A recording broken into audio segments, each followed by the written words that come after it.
Welcome to the Cult Hackers podcast. Stephen here. Just before we begin this week's discussion with our guest Joe, we wanted to let you know that this episode includes Joe talking briefly about her experience of sexual abuse as a child and also growing up in a purity culture. Joe also mentions distressing emotions, including thoughts about self-harm.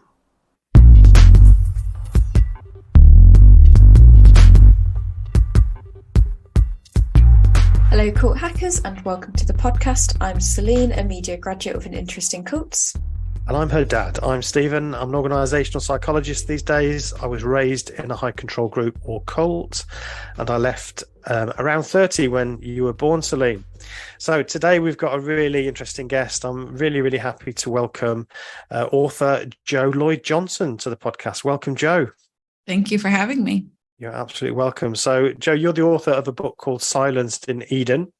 I would recommend all our listeners purchase a copy of this book. I had the Kindle version because I wanted it quick. So I read that, and I think it's a wonderful book. It's really well written and very... there's some tricky bits in it, I think, but also it's very easy to understand and you present the points incredibly clearly. So I think it's a really interesting book. Do you want to just give us a quick overview of what the book is about? Because that will give us an introduction to you and who you are, really, Joe. Yeah, perfect. So I also was born into a high control group, a version of basic Christianity, and just under a shepherding discipleship movement, where very much that umbrella we all see the memes of now, where the pastor, the husband, the submissive wife, and the kids under the wife. And so I was born into that. I, like Stephen, didn't leave until I was 30, which was all of 6 years ago. While I was a child in this high control group, I was sexually assaulted. And a lot of times things like really any kind of painful experience, a lot of times in control groups, they minimize it because they don't want to expose any leadership. And we are told to forgive. And so the damage done to an individual kind of gets intertwined with the damage that controlling religion can do. And so when my husband and I started questioning beliefs at 30, basic ones, like if there's a literal hell and why women have to be subservient to men, then I kind of stumbled onto like, hey, when they announced I was healed and Jesus just magically healed me, maybe there's some damage here under my surface that I haven't dealt with. So for me, deconstructing pulled up the roots of a lot of pain, a lot of survival mechanisms that I developed due to religious trauma and sexual trauma. And so the book was me journaling, like how to survive deconstructing. And then once I had this very messy version of all the threads, then me and my sister, who works as my editor, had to turn it into a book that other people could actually understand and read. And so that's Silenced in Eden. It's a story of trauma, a story of a mom waking up and being like, hey, maybe this is generational and we're harming our kids. And I don't really want to put my daughters through this or my sons, but specifically for me and the hardships that I walk through, my daughters were like my beacons of hope that I could like, hey, maybe this messed me up, but let's try to minimize how much it messes them up. So Yeah, that's brilliant. Yeah, I mean, there's so much there I want to dig into a bit. I mean, first of all, the title of the book's really interesting. It's quite arresting, Silenced in Eden. Maybe you could tell us a little bit about why you called it that. Yeah. So as a woman in the church, most people know that verse where it's like women must be silent, right? And as a woman, you feel that pressure to like quiet yourself, to shrink down, to not have a voice.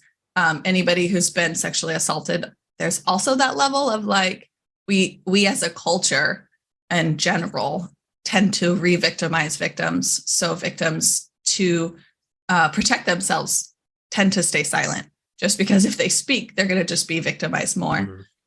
So feeling silenced has been a weight I've held my whole life. As a female in Christianity, I'm too loud. I'm too rambunctious. So I've always felt like everyone's telling me, like, quiet down. And then Eden, we all know the story of Adam and Eve. At least I'm assuming most of your listeners would know the story of Adam and Eve. And the idea of Adam and Eve as a literal place or a literal people, right? Or put into Eden, the garden, where they're going to have perfect relationship with God. And in my type of Christianity, there was this emphasis of coming back to that perfect relationship and living a life on earth that was just like Eden, where God is with you and walking with you all day long. So that's my life. I lived silenced in what I was trying to produce of Eden. Yeah, there's one of the things that I felt when I was reading the book was how at first looking at it, I'm a man in a different group or being raised in a different group, but it resonated so much of what you said resonated with me, although obviously on the surface there seems a lot of differences. But one of the things you said about that, so most of our listeners, I think, will be familiar with, certainly if they're ex-Jehovah's Witnesses, they'll be familiar with the Garden of Eden story, and the idea, it's actually man that's created. It's the story is about man being created, and basically woman comes along because man's a bit lonely, really, and so that's that. And that, I think, sets the scene for everything else that these type of fundamentalist groups then do. And one of the things that you talk about is this purity culture, and this relationship between men and women, and how that's all framed. And you can correct me if I'm wrong, but for me, this is what really creates all of the conditions that ruins the lives of so many people. So what do you think that's right? What effect does this purity culture have, and this submission culture have on women in particular, but actually men as well? Yeah. I can't really speak to how it affects men, but I think you probably can, and you probably have a lot of experiences of how the idea that your body is inherently bad, so therefore bodily urges are bad.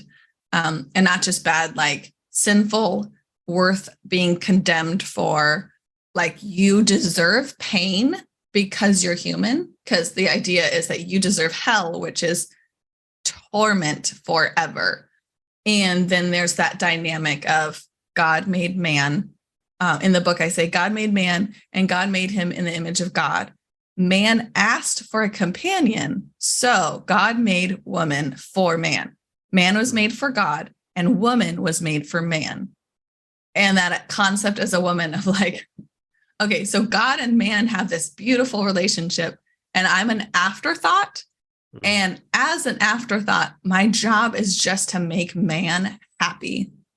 So then if you dive into that with like sexuality, okay, so a man is being told this woman is here to aid me succeeding. So And this woman is the only outlet I have for sexuality. And once she becomes my wife, like whatever urges I have, I'm allowed to have. And she just has to be a part of it, right? Because it's all about me. She's the afterthought that's here to help me and help me be, pure or only have sex with her, or only imagine, even because we also demonize pornography. So I can't even think about anyone but this woman. So the level of control, like we are learning that sexuality has such a vast range. But then in Christianity and most high control groups, even high control groups that are like not Christian based, they tend to have this box of like, this is what sexuality looks like. And when you don't fit in that box, which most of us don't, you feel really guilty for not fitting in that box. Yeah. And you will hate all parts of yourself that don't fit in that box. So as a woman, I, 36, I've been out of Christianity for about 4 years. And I think it's been the last 2 that like I went through writing and taking a hard look at what happened to me. But now I'm like, okay, who is this human, this flesh that is allowed to have wants and desires and pleasure?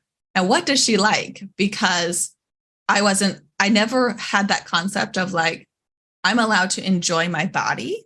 So because I didn't believe I was allowed to enjoy my body, I'd never learned what my body wanted.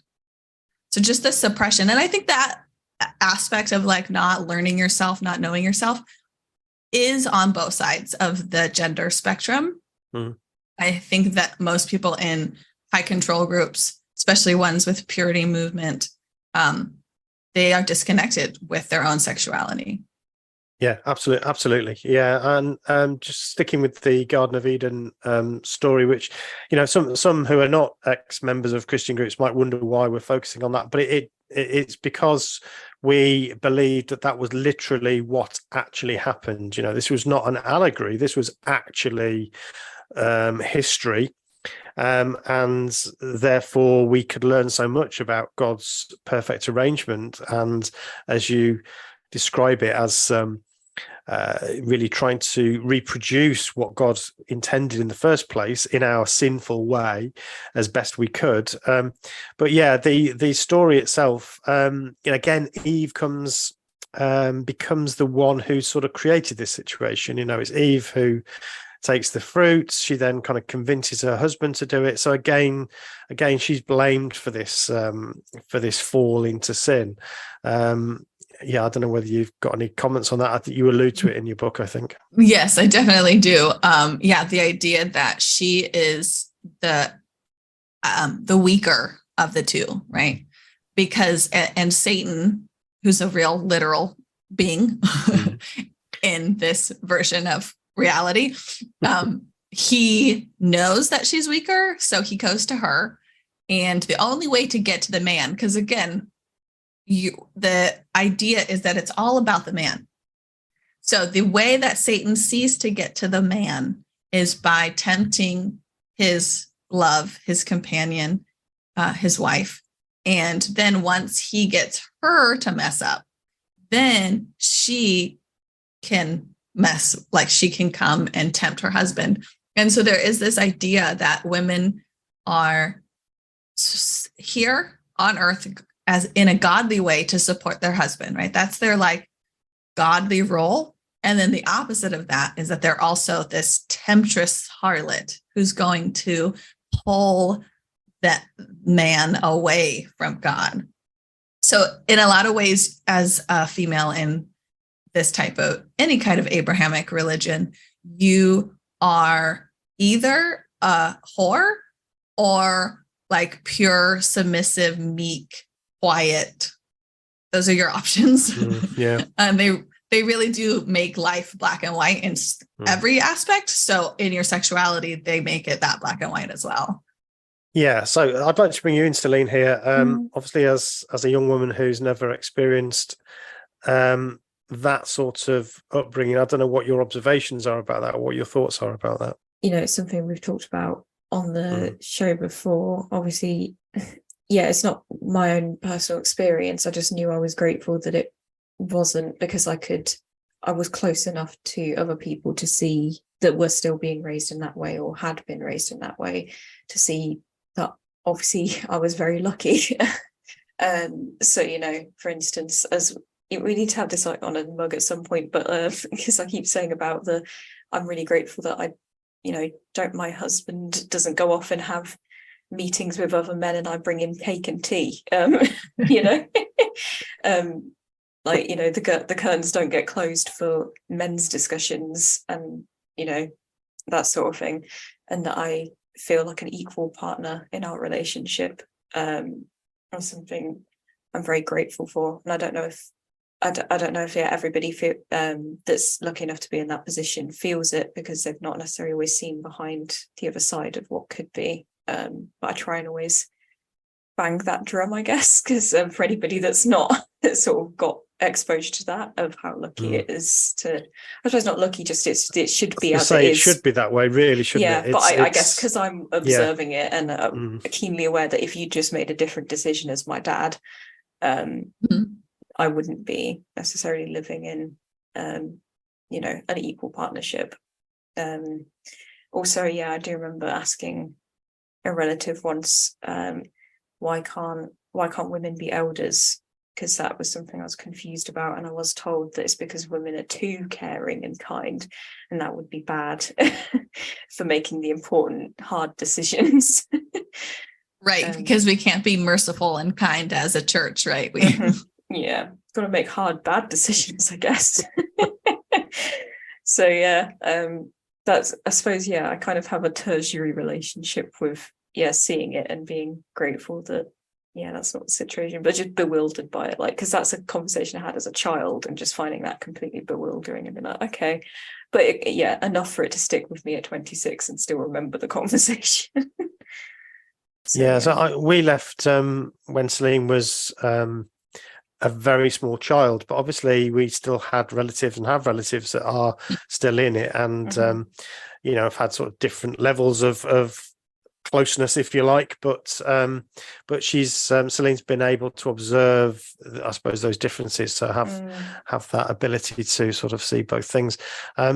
Sorry, I was just going to say as well, the other thing is have seen how different types of women experience that, and it, depending on personality, like you said yourself, feeling like you've always been quieted and told to be quiet, and how people I knew that were much louder and would have or did take the lead in their relationship, and that was seen as bad, and people would, anytime something bad happened, it was because the woman was taking the lead in the relationship, and if the man would just step up and do his thing and she would step down and stop taking his role, everything would resolve and be fine.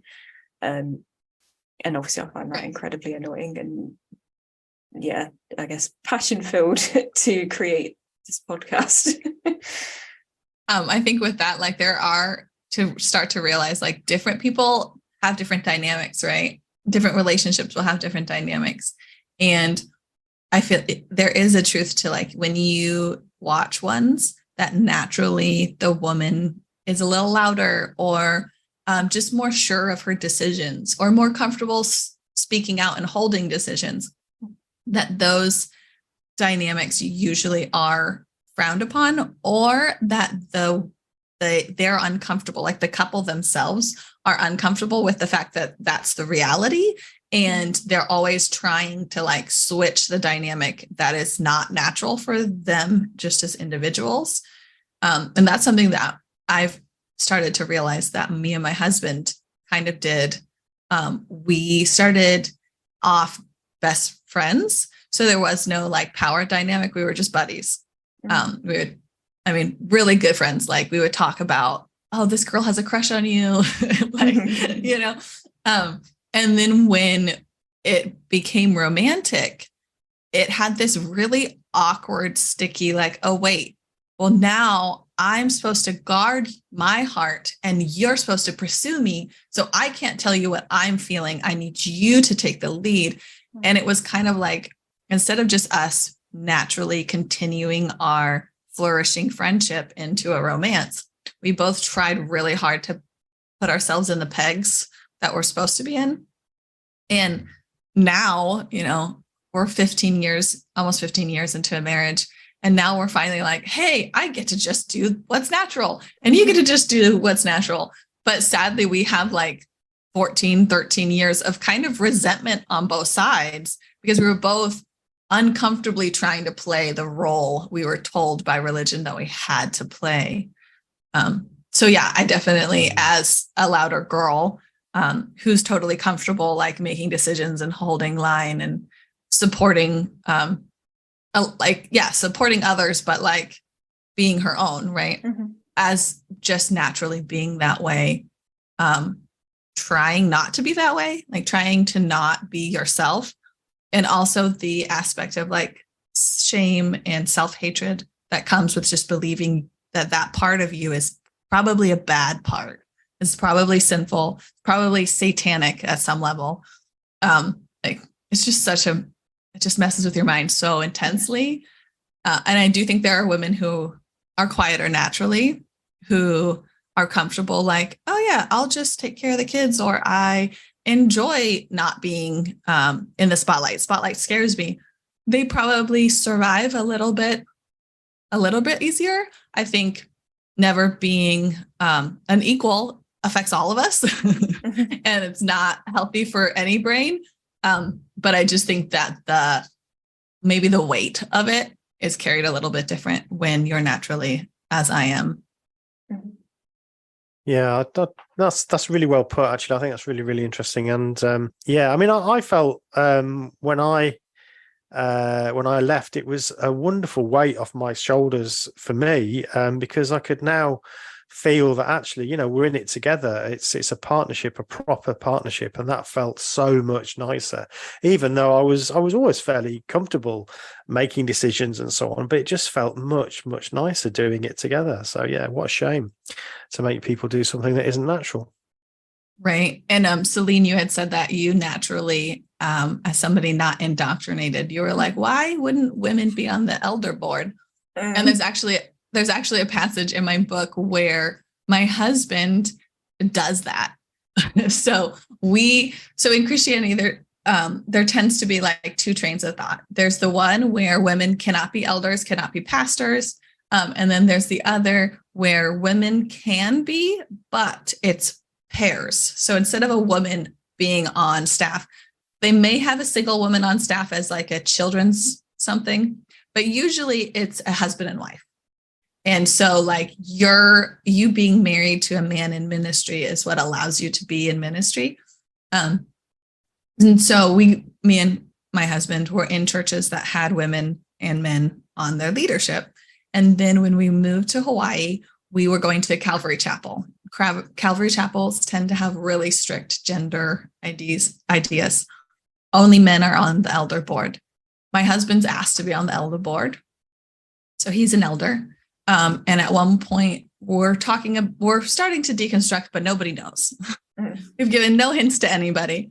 And the pastor's like, we're thinking like maybe we should have elders have terms instead of just being an elder forever. So we're wondering like, does anybody want to think about stepping down so we can like turn this over? And so my husband was like, yep, right here. I will step away. And then they're like, okay, well, do you want to nominate 3 people to take your place? So my husband goes, well, this woman is already running all the children's ministry. And this woman is doing a prayer ministry. And this woman runs, I forget what she was running, some other thing. So there's 3 women in the church who are not elders, but actually running ministries. And so he nominates 3 women to take his place. And the men are like looking at him like, no, what the heck are you doing? And so they're like, oh, well, the 3rd woman, her husband's already an elder. So like she already has a voice here. And the 1st woman, you said, maybe we could talk about her husband. And the second, she's a divorcee. And so my husband said, well, what about her? Like she doesn't have any man to be here as her voice. And ultimately they picked the husband of his first nomination. And my husband said that in that meeting, he had never, like, these are people that we were friends with. We know, we've been going to church with. He had been an elder for like 2 years. He said he's never been so disgusted by a group of men before. That they literally were like, well, she has a voice through her husband. She's not allowed to have a voice. She can whisper in this man's ear and hope that he cares about what she's saying or her plans or her, whatever, and speaks for her. That removal of agency. Yes, absolutely. Well, and again, that like, it's this idea of a line where like God's on top, pastor, husband, a woman can't jump up and be under the pastor. She can't lead. She can't whatever, like your only voice is through someone else. And God forbid that person ends up being not a nice person. Mm. And I looked down and I see she had a knife right at my back. And of course, now I'm banging on the door, and the RA comes running from the computer in the hallway and opens the door. And I sprinted 3 stairs at a time up to my room. Yeah, the culture at Bob Jones University is very much like other religious institutions. They created a shame structure. These structures are intended to keep people within the boundaries of what the group or the cult wants them to be in. I was followed a lot my freshman year, second semester, because I got what was called socialed. The RA, the resident assistant on my hall, would follow me around from classes. Being able to say that's Satan, being able to say something's controlling you in a negative way so that you have to then dismiss those drives and you have to dismiss your anger and the resentment, etc., is it's like tying someone's hand behind their back, because you're not teaching people how to address it. Surviving Bob Jones University of Christian Cults is a thought-provoking podcast series that delves deeply into the history of Bob Jones University, the psychology of fundamentalism, the criteria for cults, and survivors' experiences. The series is premiering August 23rd, 2023. Please spread the word and leave a positive review to help other listeners like you find the show. If you're enjoying the podcast, you can support it by becoming a patron. You can support the podcast for just £1 or $1.50 and receive a variety of Patreon benefits as a thank you. Don't forget to share the podcast, follow, like, subscribe, and rate the podcast on the podcast app you're using. A review is particularly helpful as it gets us recognised by new listeners. And finally, if you'd like to reach out to us and tell us about some cult hacking you've been involved in, or you just want to say hi, you can do so by going to culthackers.com and using the contact form. We love hearing from our cult hackers. Thank you for listening, and now back to the podcast. So what sorts of consequences, let's move on to that really. What are the consequences of this culture? What sort of things happen because of this culture? Yeah. I mean, there's parts of like men and women that are just different in general, and men don't always know that. I was having a conversation last night with a group, and we were talking about stress responses and how women tend to freeze more often than men. And it makes sense. In general, women are smaller. In general, in a fight, a man's going to win. So just your brain learns, oh, if I can't flee, if I can't fight, then I have to freeze. So women tend to freeze more often than men. And I was explaining that to this, 30-something-year-old guy. And he's like, I've never experienced a freeze response. I didn't really know that a brain does that. And we were talking about how, like, if we all just have a little bit more understanding of each other, of how people are wired, then like you would be able to acknowledge, like, oh, maybe I just caused this woman to freeze. So now everything that I do beyond here is not being consented about, or is not being even taken in if you're in a discussion. Like, she's not there anymore because you just triggered her whole body to shut down. And again, it's just because as in cultures like this, we tend to have all the important conversations while separating the sexes. Like, I remember, oh, we're going to talk about purity. Okay, guys, all go over there and girls go all over here. And then when you talk about like children raising, like we talk to the women about everything, how to calm a crying baby, how touch calms a baby, like all the how to be a mom, how to be a parent. And we don't teach the dads anything except for like, here's a proper way to discipline, which usually is like actually not and like abusive. But we have this idea again of the roles being so separate that like, as a man, you're allowed to discipline and be angry and be physical and be this. As a woman, you have to submit and be quiet and loving and calm and nurture your child. And then not everybody fits in that very, that gender role and that very like on one side, right? Really intense either side. We're usually in the middle. But like my dad is the nurturer in that dynamic. So it was also really confusing because he had to be the disciplinary. So then it felt like there was no real nurturer because he was like nurturing you, but then spanking you, but then nurturing you again. Instead of just being like, okay, naturally, this is how he is. And so you can be that way. And let's teach every individual how to regulate a child or how to regulate themselves or how every human's wired so that they can have understanding if they're not the same exact way as this other person. Yeah, and in your book, I think this is one of the most interesting bits for me that struck me. I found it quite emotional actually, was that your dad's, so you're able to look at your mum and dad's relationship, of course, and that allows you to think about what you want for your relationship. Once you start to realize that you don't have to do this anymore, you can actually choose for yourself how you're going to raise your own children. So we've got this view. You're able to look at your own parents and think about your own parenting. I think that's really interesting. And the part where you talk about your father and his disciplining of you and your sisters, and the sort of corporal punishment, as we'd call it, I think it's really upsetting, and that I think, and I remember as a young father being taught that, spare the rod and, you spoil the child, that sort of thing. And it was absolutely accepted in the Kingdom Hall that you'd spank children if they were misbehaving.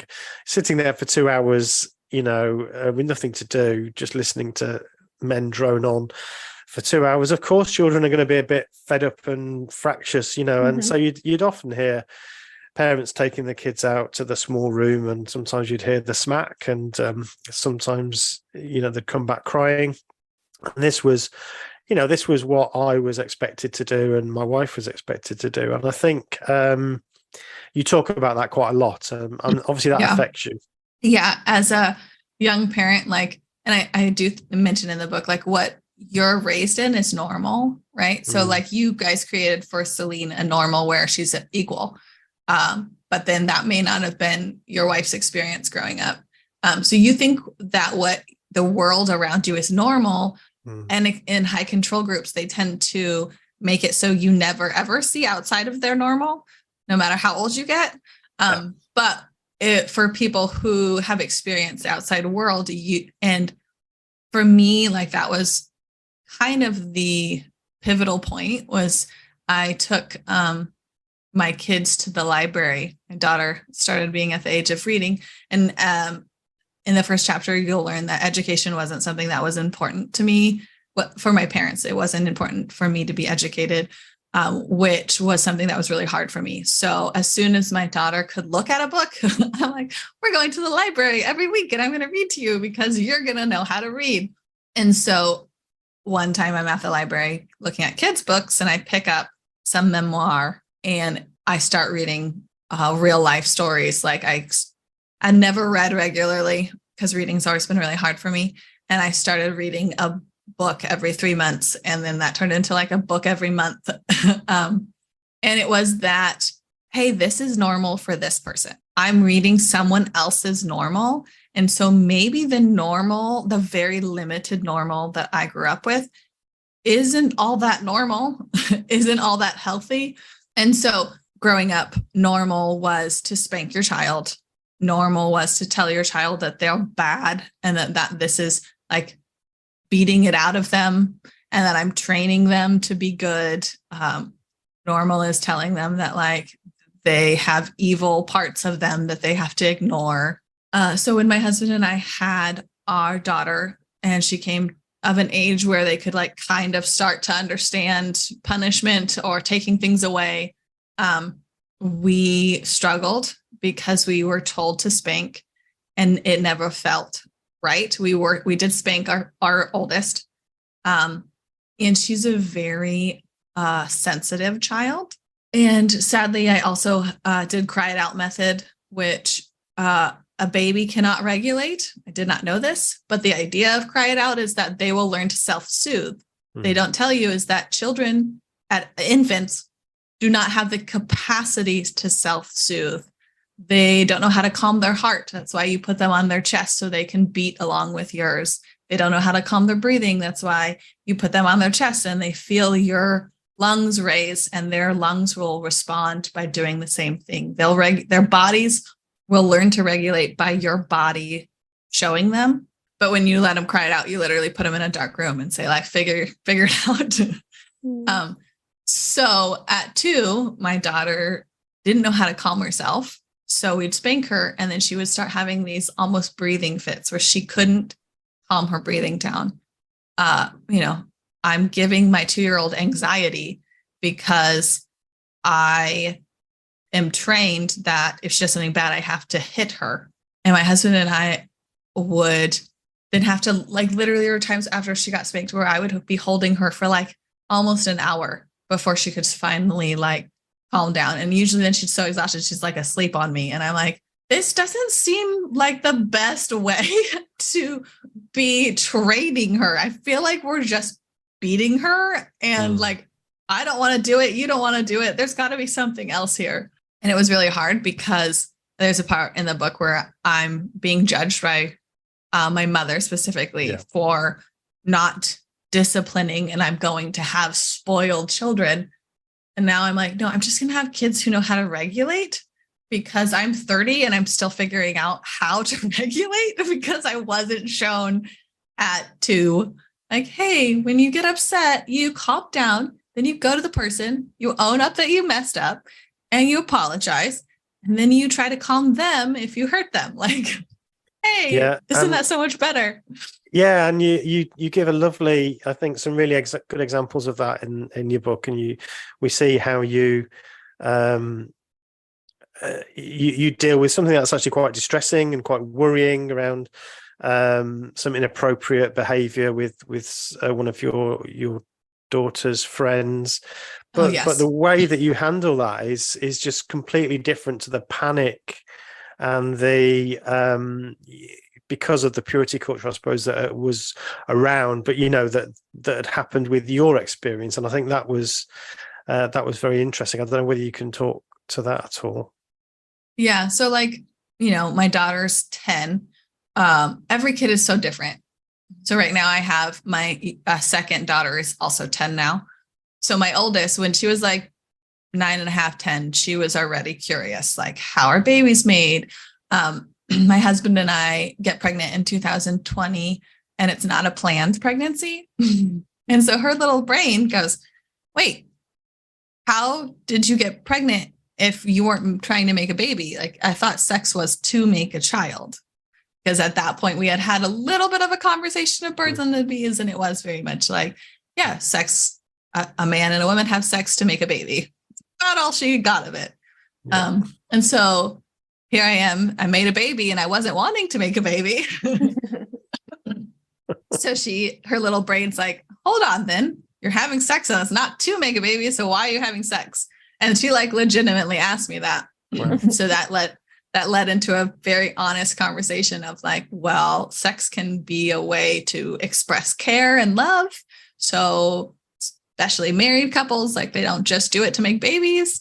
And the thing I was very like mindful of is this isn't a one conversation and done. It's every stage she's going to have more questions. She's going to be 13 soon. Like, I'm sure there's another conversation coming. And so at one point around then I had that conversation of like, well, do you want more detailed analogy of like what sex looks like? And she was like, yeah, can you tell me everything? And her younger sister, wasn't really at an age where she even wanted to know anything. Right. So we do have this situation where a friend kind of pushes for them to have their dolls have sex. And it happened with the younger. And so the oldest had the sex talk. We had I told her, like, you're too young to talk to your friends about this, I'm always open for a conversation.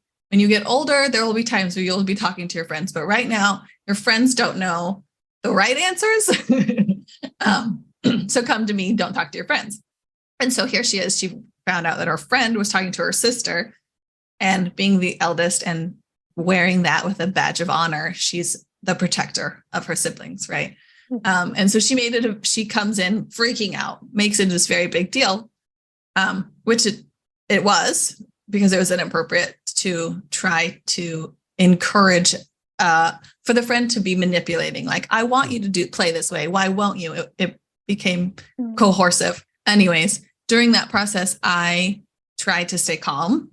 I tried to gather as much information as I could. And I tried to allow both children to express whatever confusion they had, to learn from the experience, and then to make their own decisions on like how to move next. And at the end of all of that, my eldest, I asked her, I was like, well, what do you want to do now with this friend? And she was like, well, it doesn't seem like she has a healthy relationship with, like, she doesn't know how to have healthy relationships because she has shown signs of manipulation. So I don't think I should be her friend if she doesn't know how to like be a good friend. And I was so, in that moment, I was like patting myself on the back, like doing internal cheerleading, like, yes, I did it. I know how to be a good parent. Yeah, and that's right. I thought it was sounded so well done. It really did. And that contrast to this obsession and fetishization of sex that these purity religions have, it's a weird thing that the very thing that you're supposed to be afraid of and avoid is the thing they keep talking about and are so obsessed about. And I think that's a good example of how to handle that sort of situation. I mean, obviously everybody has to make their own decisions about what to do, but for me that sounded like a really brilliant way of handling an actually quite a difficult situation. Celine, I've hogged the conversation. What would you like to ask Jo?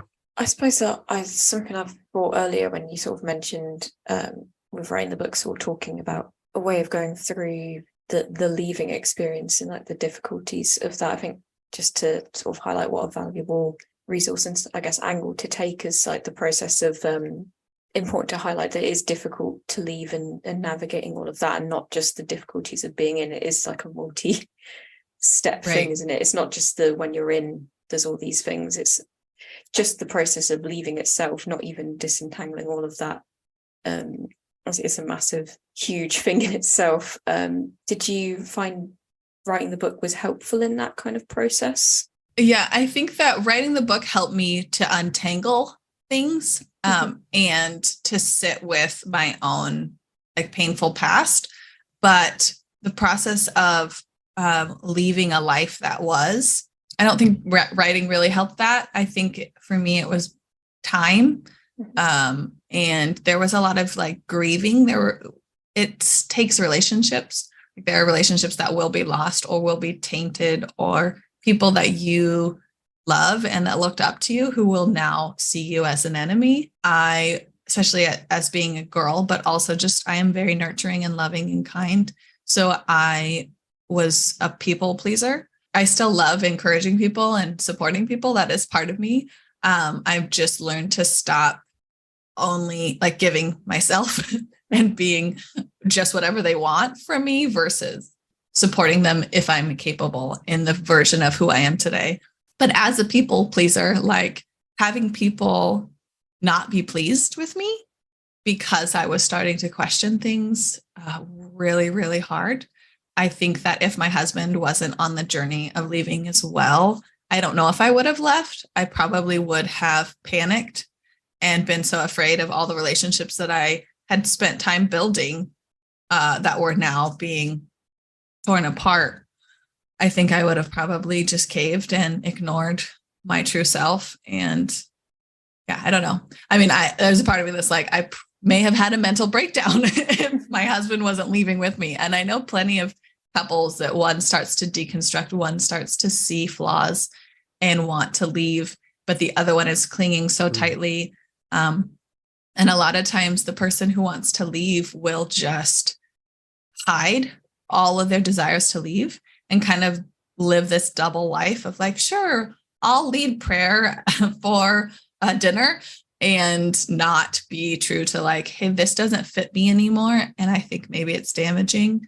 And that's hard because then they allow their kids to, they allow the next generation to be raised in that control culture, where that again believes that you're innately sinful, innately bad.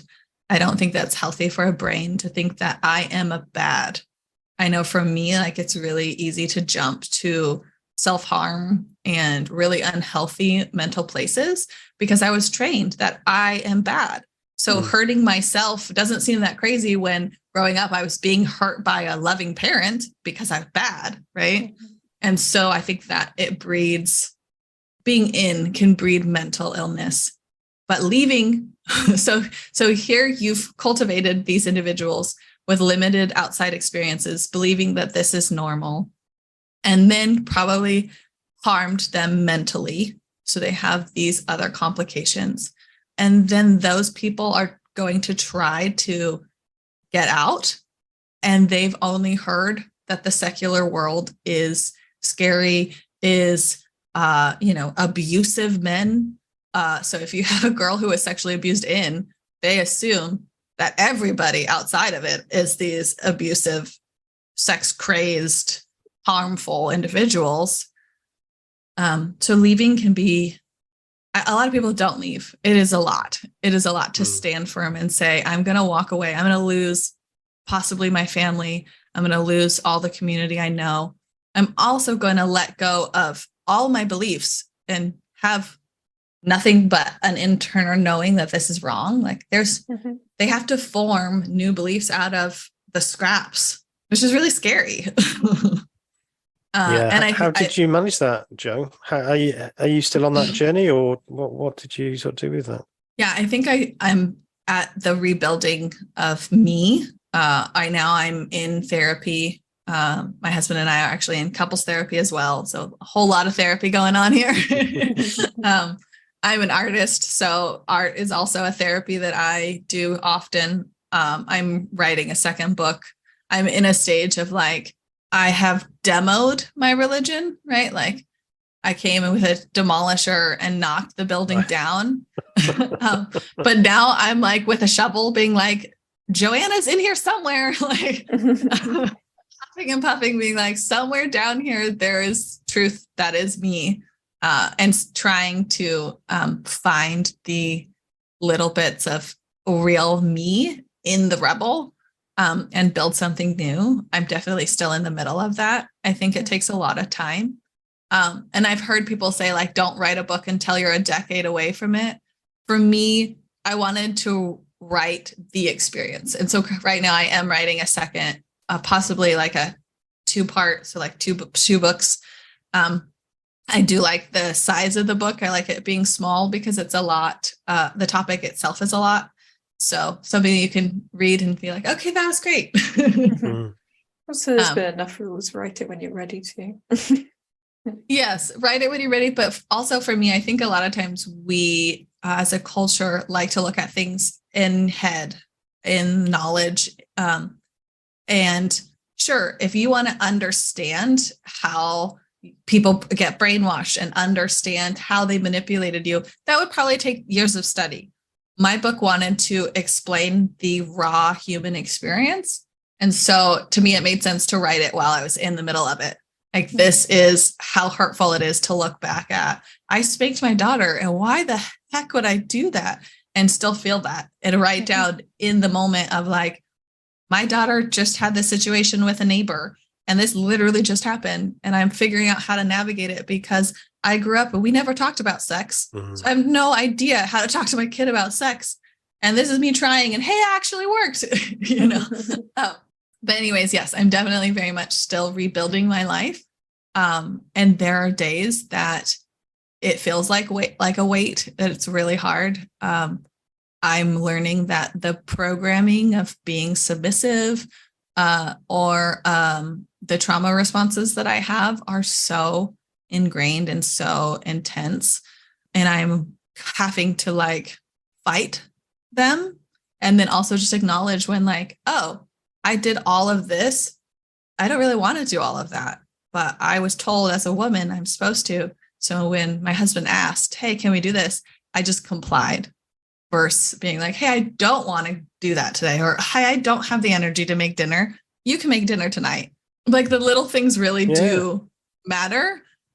We literally like a month ago, we came up with like, hey, I'm going to have nights. I'm going to do dinner these nights. You're going to do dinner these nights, because we want, like, it is an active decision to not play the roles we were told we had to play, and to start like balancing the load and being allowed to like, hey, I am having an off day. Can you do dinner even though I'm supposed to?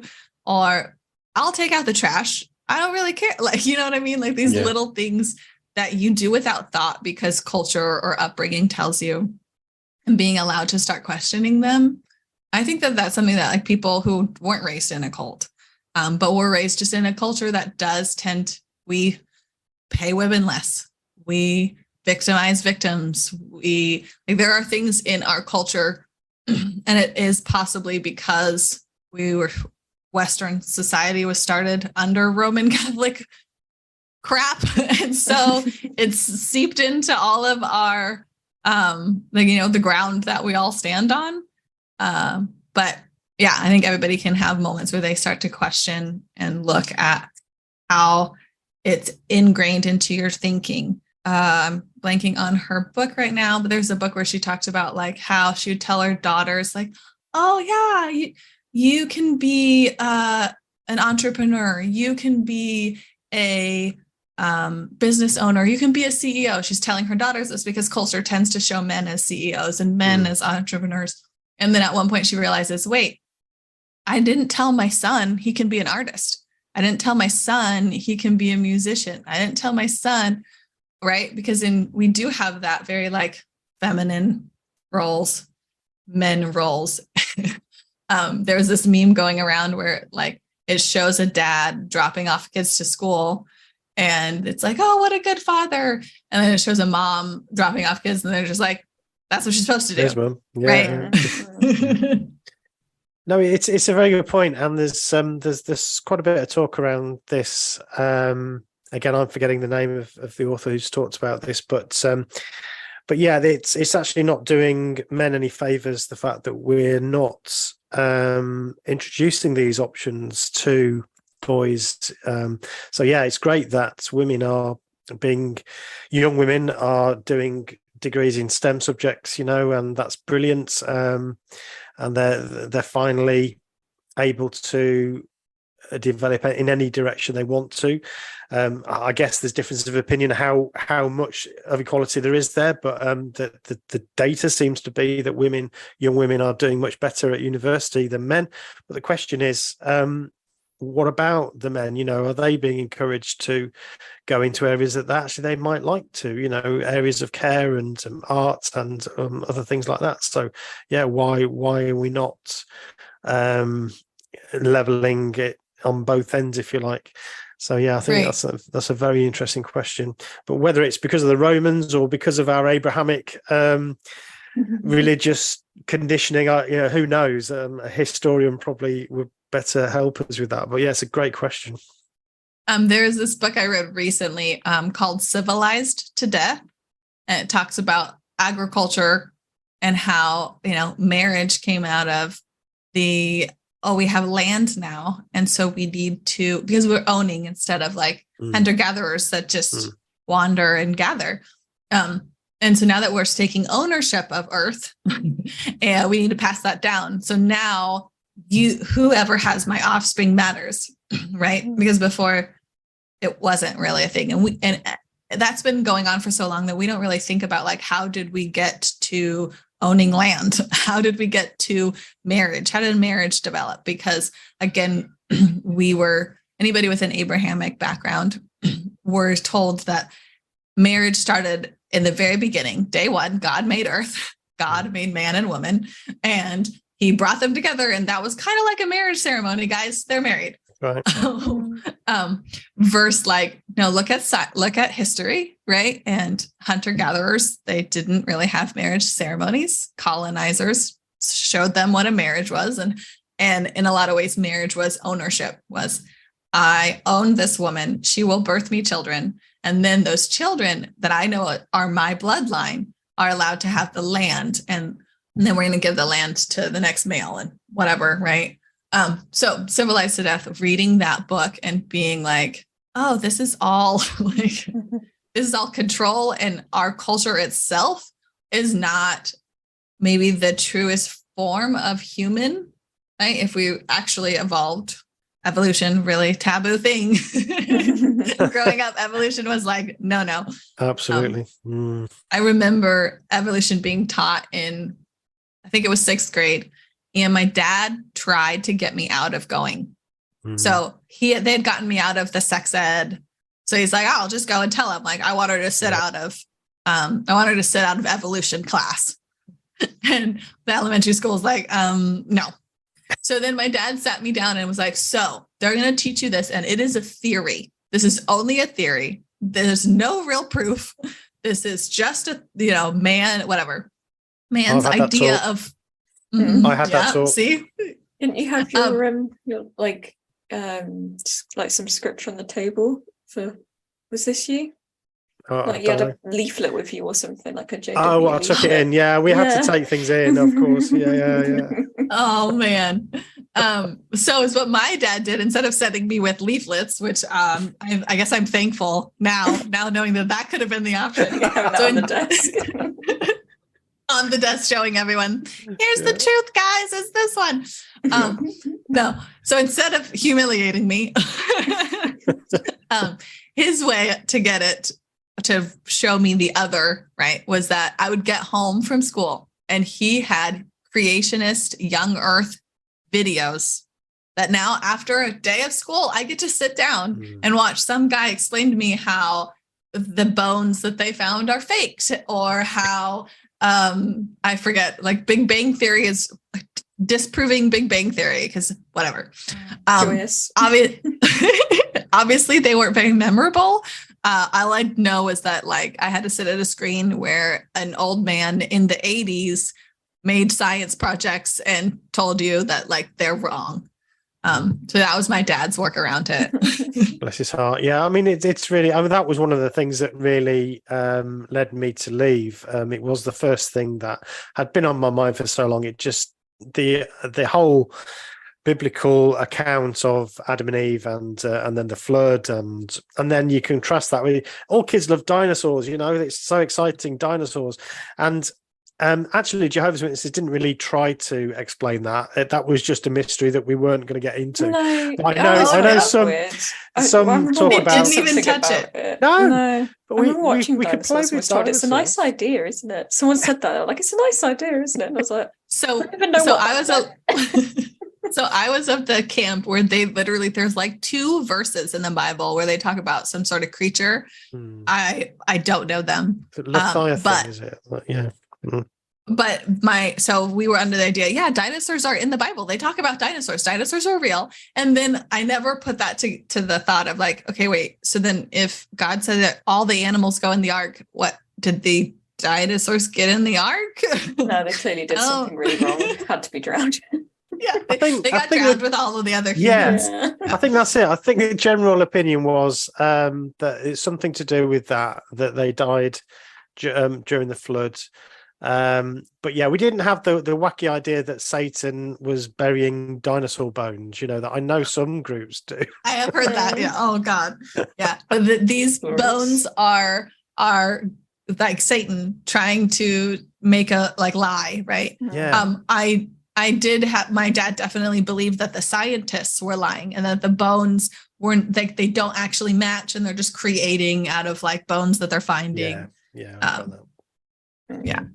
So where are you now in terms of your, if you don't mind me asking, you don't have to answer this question, but I'm an atheist or certainly an agnostic, but we do talk to people who still have a belief in God and even the Bible. So where are you on this journey currently? Yeah. So while I was writing the book, I was definitely deconstructing kind of like agnostic. While interviewing and doing things like this, I've talked to a lot of atheists and learning, like I was ingrained that atheists only believed in science. They had no spirituality. They were a nihilist, like we are matter and material and only, and so I'm not that. The version of atheist that I was told, the really scary, only this, again, everything's very black and white, the very strict type of atheist.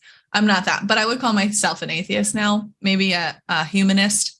I believe that I believe in spirit. I believe in that we all have some sort of knowing, some sort of thing that we're all connected.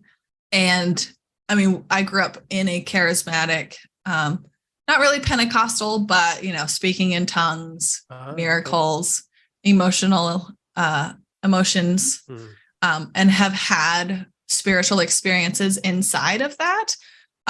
So I can't negate like some level of, whether it be energy that your energy picks up on someone's energy. I've just experienced too much to not acknowledge something there. Those experiences, yeah, it's interesting. Yeah. So I hold to the fact that there is something more than just physical matter. The part of Christianity that I would like to redeem for myself is just that helping people, that like being able to heal. Like, okay, I was told God can heal. Well, what if I can heal by sharing my experience and that person can feel less alone? And what if that's a level of healing?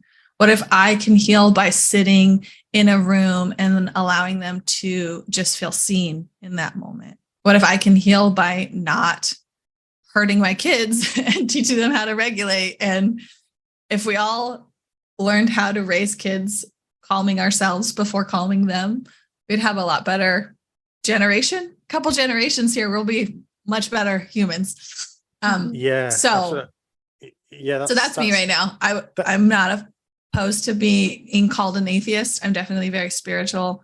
I believe in interconnection. I believe in what matters is our lived experience and sharing it. And your that lovely sort of description of what you can do, it comes out. That's a kind of nice place to, I guess, to bring our conversation to a close in a way, because that in your book you talk about that, and you tell us about your grandmother, and how in a way that's like the revelation that you have, to use a slightly biblical term. This is the revelation. It's that, you know, just being there for somebody else, bringing some light into somebody else's life can actually make such a difference. And, you know, that is almost like a spiritual experience in itself. Yeah. And that experience happened while I was agnostic, probably more of an atheist. And I think that experience that I share in that chapter was the one that I was like, oh, without God, I can still experience what I liked about Christianity. Yeah. So I would recommend people, so we won't tell them any more about that. So they need to, people need to buy your book to find out about all of that.